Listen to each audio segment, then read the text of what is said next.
Hey y'all, welcome back to the Javiary. Today we are going to do a breeding update, a schedule update, and just a little some advice, just a little chat about my philosophy. Stick around and we'll find out what's going on.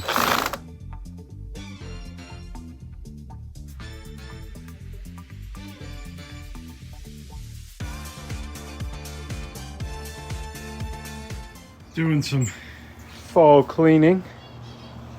Einstein got a bath and his cage did too. If you've seen my cleaning videos, I pull out the plant, clean that, got fresh waters going in. So this is the first big thing. We're here, we're mid-October, or I guess still a little early October, but pulling out nest boxes that are not being used. This is what it looks like when there's no turf in here.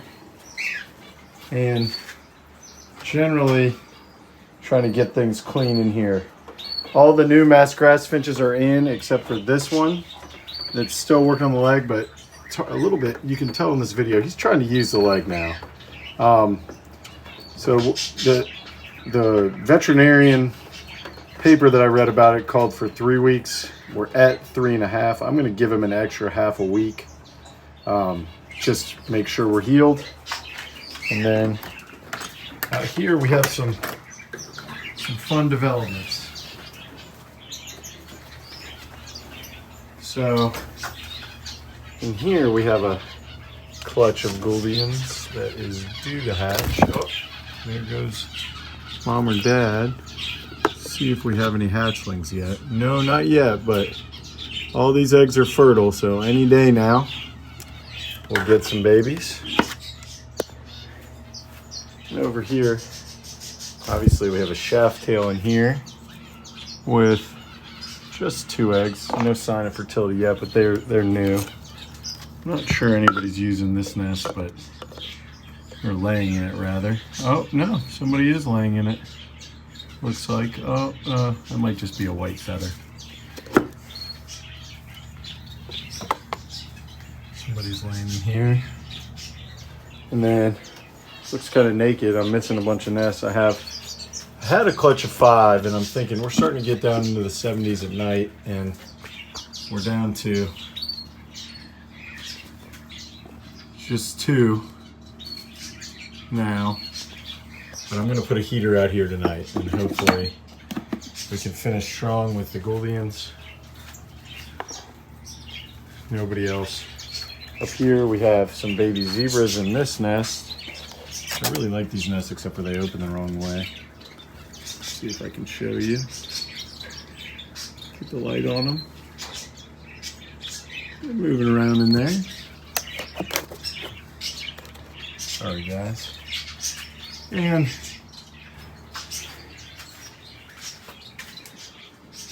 no active, I don't think any active stuff going on here, but these nests were pretty recently built, so giving anybody who wants it one last try. We had some baby zebras just fledge out, and oh, so this is where the red throat parrot finches are. So they do have a nest in there, you can see.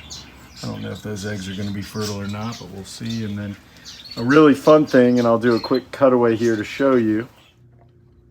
Here we have mama button quail with her 4 little ones and a few more eggs that may still hatch. Notice I've got pebbles in the water bowl so babies can get out if they accidentally get in, but you can see who hatched 3 days ago and who hatched 2 days ago based on speed of pursuit of mom and walkability, but everybody seems like they're doing well, and golly, they are cute. But we have had some button quail chicks hatch out naturally. This is the mom that did it.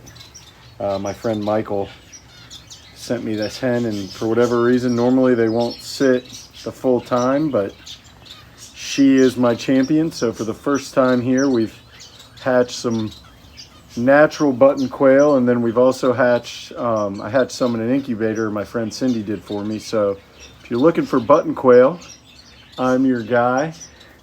Other than that, we had the canary fledge, and there he or she is, doing well. And we had a shaft tail fledge right there, also doing really well.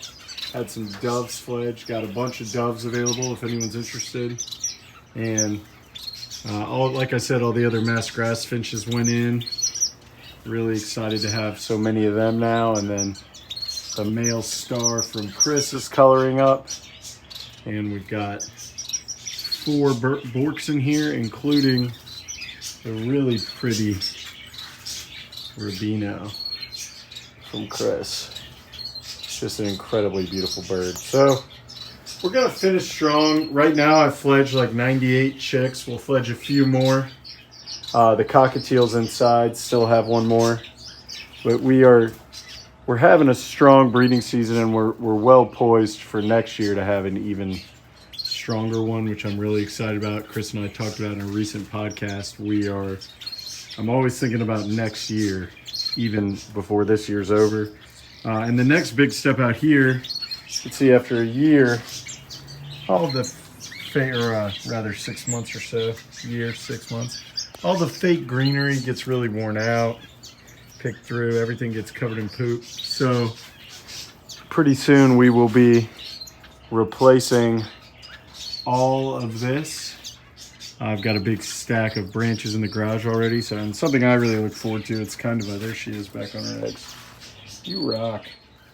But and I've got the babies obviously inside on the incubator. And then we have red-eared waxbills again. Had a listener reach out and say they only had one and they were looking for a home for it with other waxbills. It's doing great. And we are basically, as soon as these babies all fledge, I'll pull their nests, stop mom and dad from going again, and we'll start working towards winter. And I'll have videos about that and podcast episodes about that, but just wanted to keep you all updated on where things were. And then we'll talk a little bit about a big important part of my philosophy that this is sort of encompassed by. All right, got some new birds, and I know what you're thinking. Jay, you already showed us these. We didn't. Those 2 masked grass finches are now in the aviary, and these are 2 new masked grass finches that I got in today, which is a couple days after I filmed the first part of this video. Got breakfast going on, the last bits of breakfast. But I wanted to add on to this video and talk about the best advice I ever got for bird keeping. All right, the best advice I ever got for bird keeping is super simple, and I saw it actually on a video, must have been on YouTube a few years ago, and it sounds so dumb, and maybe everyone here is like, oh, duh, Jay, but there was an old man, I think he was Australian, I'm sure he's passed away now because this is several years ago, and he was talking about, he was being interviewed by a couple of young guys. I can't remember their names, can't find the video anywhere, so you just have to take my word for it. But they were sitting in this beautiful aviary where he had a different climate zone, like, you know, he had a tundra, he had a rainforest, all this stuff in this big aviary. And they said, you know, what's your one piece of advice? And he said, oh, it's very simple. Go slow. And then he elaborated on that, and he talked about having patience with new birds, with changes, with plans, with adaptations, all these things. And it sounds so simple, but I think it's the hardest thing to do with bird keeping, because like I got those new birds right there. I'm so excited, but I don't want to put them right out, right? I'm going to quarantine them. I've got up here, I've got a sick Gouldian, and he's not sick anymore. So he was sick. I've treated him. He's doing great, and I could put him back in the aviary, but we're getting on just the smallest cold snap, and being in the aviary is a lot harder than being in a hospital cage by yourself. So I'm keeping him in here for a few extra weeks, giving him extra food, a little extra millet, let him kind of put some fat back on, and then he'll go back out. Got the masked grass finch that I showed you earlier with the broken leg. He's healed. I'm 99% sure. But I'm gonna give it an extra week before I take the splint off, just because I think that's the right choice. I go slow. Anytime you hear me, talk about changes to the aviary, I never do it the same day I think of it. I have been thinking about it for weeks or months or years. I've talked to other people about it. I've gotten advice, ideas, all those things. So if you stuck around through the breeding update, you came for this advice, that's it. And it may sound so simple, but it's probably the hardest thing about bird keeping, and it is go slow. Have patience. I didn't get to all this overnight. This is 20 plus years of experience, lots of trial and error. I've lost birds. Luckily, I've hatched more birds than I've lost by a wide margin, but wasn't always that way. I had a lot to figure out. I mean, I started out with an incorrectly shaped flight cage in my bedroom as a kid. Now I'm here.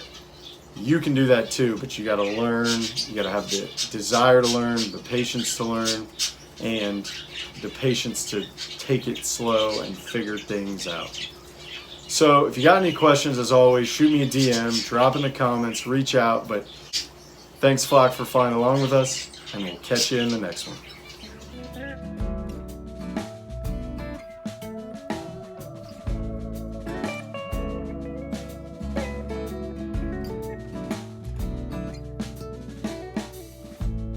Birds in the sky keeping me down. They won't let me inside of their town. How I wish I could be one of them. How I wish I